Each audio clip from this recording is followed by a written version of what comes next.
Hi friends, welcome to SKYS. ఈరోజు వీడియోలో చాలా రుచిగా ఉండే, ఒంటికి చలవ చేసే సొరకాయ పాయసం ఎలా చేయాలో చూపించబోతున్నానండి. దీనిలో కలర్ వేయట్లేదు, పంచదార వాడట్లేదు, అలాగే ఎటువంటి కోవా కూడా వేయనవసరం లేదు. అయినా సరే చాలా టేస్టీగా క్రీమీగా వస్తుంది. ఇది ఎలా చేయాలో చూసేద్దాం. ముందుగా సగ్గుబియ్యంని నానబెట్టుకోవాలి. నేను లావు సగ్గుబియ్యం తీసుకున్నాను. 1 కప్పు సగ్గుబియ్యంని శుభ్రంగా 2-3 సార్లు కడిగి 1 కప్పు సగ్గుబియ్యంకి 1 కప్పు వాటర్ వేసుకుని 4 to 5 అవర్స్ నానబెట్టుకోవాలి. తర్వాత సొరకాయని పైన చెక్కు, లోపల వైట్ పార్ట్ తీసేసుకుని ఇలా తురుముకుని తీసుకోవాలి. సొరకాయ తురుములోంచి వచ్చిన వాటర్ని సపరేట్ చేసుకుని సొరకాయ తురుమును వేయించుకోవాలి. స్టవ్ మీద అడుగు మందంగా ఉన్న గిన్నెని పెట్టుకుని 2 టేబుల్ స్పూన్స్ నెయ్యి వేసుకోవాలి. నెయ్యి కాగిన తర్వాత కొన్ని జీడిపప్పు పలుకులు వేసుకుని వేయించుకోవాలి. జీడిపప్పు పలుకులు కొంచెం వేగిన తర్వాత కొన్ని కిస్మిస్లు కూడా వేసుకుని వేయించుకొని వాటన్నిటిని ఒక ప్లేట్లోనికి తీసుకుని పక్కన పెట్టుకోవాలి. మరలా అదే గిన్నెలోనికి సొరకాయ తురుమును వేసుకుని వేయించుకోవాలి. స్టవ్ని లో ఫ్లేమ్లో పెట్టుకుని మధ్య మధ్యలో కలుపుకుంటూ సొరకాయలో ఉన్న నీరంతా అయిపోయేంత వరకు వేయించుకోవాలి. ఇక్కడ చూపిస్తున్నట్లుగా సొరకాయ తురుము వేగిపోయిన తర్వాత గిన్నెకు సపరేట్ అవుతుంది. అలాంటప్పుడు సొరకాయ తురుమును ఒక ప్లేట్లోనికి తీసుకుని పక్కన పెట్టుకోవాలి. మరలా అదే గిన్నెను స్టవ్ మీద పెట్టుకుని ఆ గిన్నెలోనికి ఏ కప్పుతో అయితే సగ్గుబియ్యం తీసుకున్నామో అదే కప్పుతో 2 కప్పుల వాటర్ వేసుకుని మరిగించుకోవాలి. ఈ పాయసం క్రీమీగా రావడం కోసం పాలను కాచి చల్లార్చిన తర్వాత ఫ్రిడ్జ్లో పెట్టుకుని పైన వచ్చిన థిక్ లేయర్ను కలెక్ట్ చేసుకుని తీసుకోవాలి.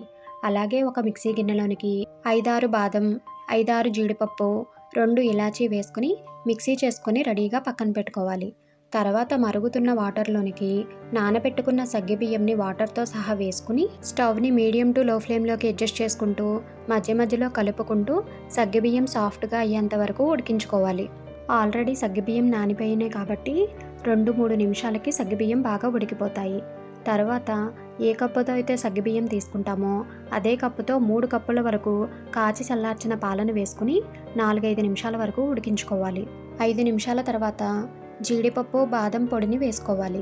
జీడిపప్పు, బాదం పొడి వేసిన తర్వాత బాగా కలుపుకోవాలి, లేకపోతే ఉండలు కట్టేస్తుంది. కాబట్టి స్టవ్ని లో ఫ్లేమ్లో పెట్టుకుని బాగా కలిసేంత వరకు కలుపుకోవాలి. కలుపుకుంటూ 2 నిమిషాలు ఉడికించుకున్న తర్వాత వేయించుకుని పక్కన పెట్టుకున్న సొరకాయ తురుమును వేసుకుని కలుపుకోవాలి. సొరకాయ తురుమును వేసిన తర్వాత స్టవ్ని లో ఫ్లేమ్లో పెట్టుకుని మధ్య మధ్యలో కలుపుకుంటూ 3-4 నిమిషాల వరకు ఉడికించుకోవాలి. 4 నిమిషాల తర్వాత కలెక్ట్ చేసుకున్న పాల మీద క్రీమ్ని 2 టేబుల్ స్పూన్స్ వేసుకోవాలి. జీడిపప్పు, బాదం పొడికి అలాగే ఈ ఫ్రెష్ క్రీమ్ వేసుకోవడం వలన ఎటువంటి కోవా వేయకపోయినా సరే పాయసం చాలా క్రీమీగా వస్తుంది. ఫ్రెష్ క్రీమ్ని కూడా వేసుకున్న తర్వాత కలుపుకుంటూ 2-3 నిమిషాలు ఉడికించుకోవాలి. 2 నిమిషాల తర్వాత స్టవ్ ఆఫ్ చేసుకుని ఆ గిన్నెను పక్కకు దింపుకొని కొంచెం వేడిని చల్లారనివ్వాలి. 2 నిమిషాలు చల్లారిన తర్వాత దానిలోనికి వేయించుకున్న జీడిపప్పు, కిస్మిస్లు, అలాగే ఏ కప్పుతో అయితే సగ్గుబియ్యం తీసుకున్నామో అదే కప్పుతో 1 కప్పు వరకు బెల్లం తురుము వేసుకుని ఒక్కసారి బాగా కలిపి బెల్లం కరిగేంత వరకు కరిగించుకుంటే చాలా టేస్టీగా క్రీమీగా ఉండే సొరకాయ పాయసం రెడీ అయిపోయినట్లే. వేడిగా తిన్నట్లయితే ఈ కన్సిస్టెన్సీ సరిపోతుంది. మనం వేసిన పాలు, నీళ్లు అన్నీ కరెక్ట్గా సరిపోతాయి. అలా కాకుండా ఫ్రిడ్జ్లో పెట్టుకుని చల్లగా సర్వ్ చేసుకున్నట్లయితే పాయసం కాస్త చిక్కపడుతుంది. కాబట్టి కాచి చల్లార్చిన పాలని మరొక కప్పు వేసుకుని కలుపుకోవాలి. మీరు కూడా ఈ ప్రాసెస్లో ఒక్కసారి ట్రై చేసి టేస్ట్ చేసి మీకు ఎలా వచ్చిందో కమెంట్ చేయడం మాత్రం మర్చిపోవద్దు. వీడియో నచ్చితే చిన్న లైక్ చేసి మీ ఫ్యామిలీ అండ్ ఫ్రెండ్స్కి షేర్ చేయండి. అలాగే కొత్తగా ఎవరైనా మన ఛానల్ని చూస్తుంటే సబ్స్క్రైబ్ చేసుకోండి.